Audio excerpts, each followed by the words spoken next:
Today we're going to cook Chinese soup. It's chicken coconut soup.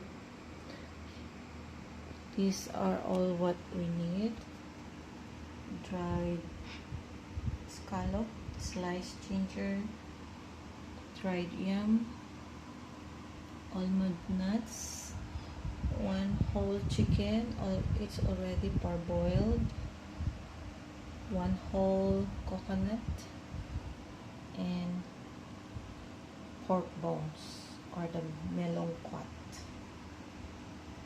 Yeah.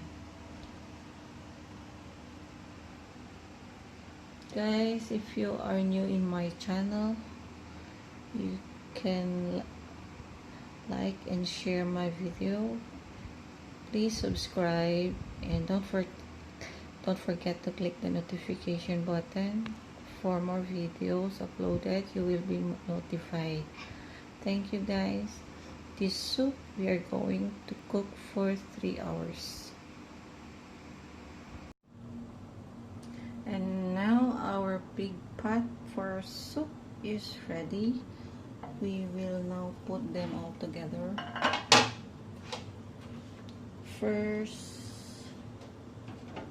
put in our one whole chicken.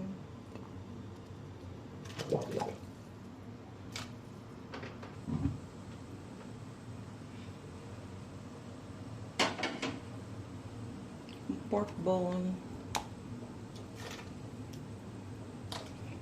The coconut.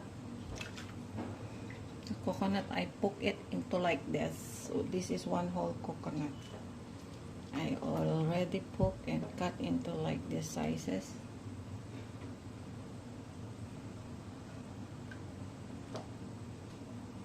Put the almond nuts.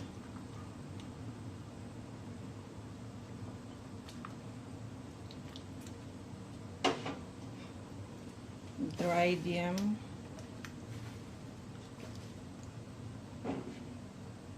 Dried scallop. And the ginger. We can also put the coconut juice. I will also put the coconut juice.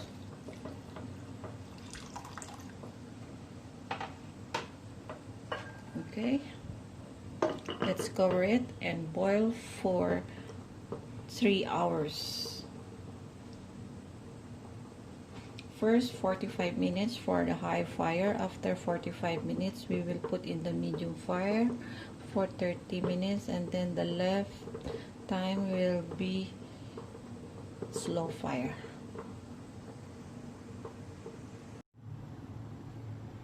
Guys, this is our soup after 2 hours of boiling.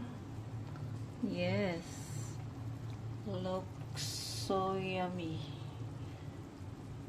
There.